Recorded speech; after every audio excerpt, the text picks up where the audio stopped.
Dua makhluk besar ini bersiap untuk bertarung. Troll yang bernama Jotun ini menginjak kakinya di tumpukan salju, hingga danau yang membeku itu mulai retak.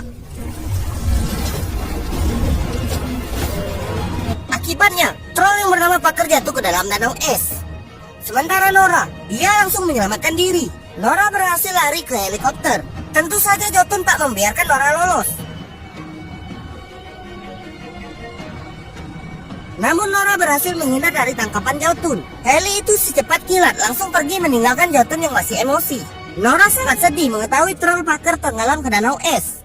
Nora adalah sahabat troll Paker.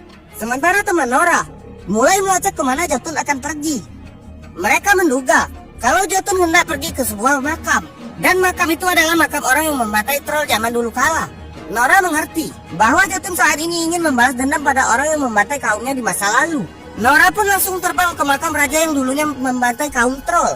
Nora menemui penjaga makam raja. Penjaga makam itu bernama Esther.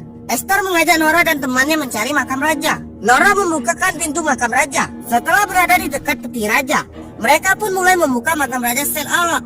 Setelah peti itu dibuka, tampak Raja Sen-Olok masih memegang pedangnya dan tubuhnya masih utuh meskipun ia telah dimakamkan telah berabad-abad lalu. Nora menemukan kertas di baju Raja Sen-Olok. Nora mulai membaca tulisan itu. Ternyata Sen-Olok waktu itu ingin menyelamatkan troll dan ingin memberikan tempat tinggal troll di hutan. Namun belum sempat mewujudkan cita-citanya. Raja Sen-Olok dihabisi oleh orang-orang gereja karena orang-orang itu tak setuju dengan pendapat Raja Sen-Olok. Dan orang-orang itu juga lah yang membinasakan kaum troll. Nora menyadari kalau Jotun tak ingin membalas dendam pada Raja Sen-Olok, tapi ingin membalas dendam pada semua manusia. Dan Jotun akan menghancurkan manusia dimulai dari tempat ini. Karena manusia-manusia di kota inilah yang dulunya telah membunuh kaumnya. Mengetahui Jotun akan mengamuk di tempat ini, para militer mulai bersiap menghadapi Jotun yang tak lama lagi datang. Dan saat malam, Jotun mulai datang ke kota ini. Penyerangan pun dimulai. Tentara mulai menembaki Jotun dengan senjata. Jotun pun kewalahan menghadapi serangan militer yang bertubi-tubi.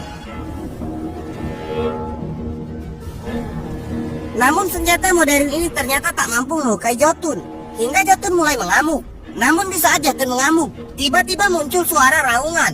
Ternyata itu troll Paker yang datang. Rupanya Paker masih hidup, dan Paker langsung menyerang Jotun. Pertarungan dua troll ini pun terjadi.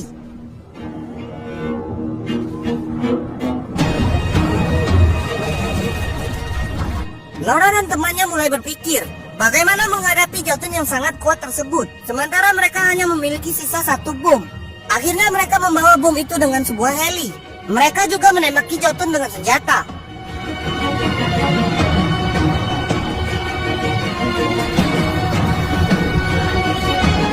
Hingga seorang militer yang di heli menjatuhkan bom itu ke tubuh Jotun.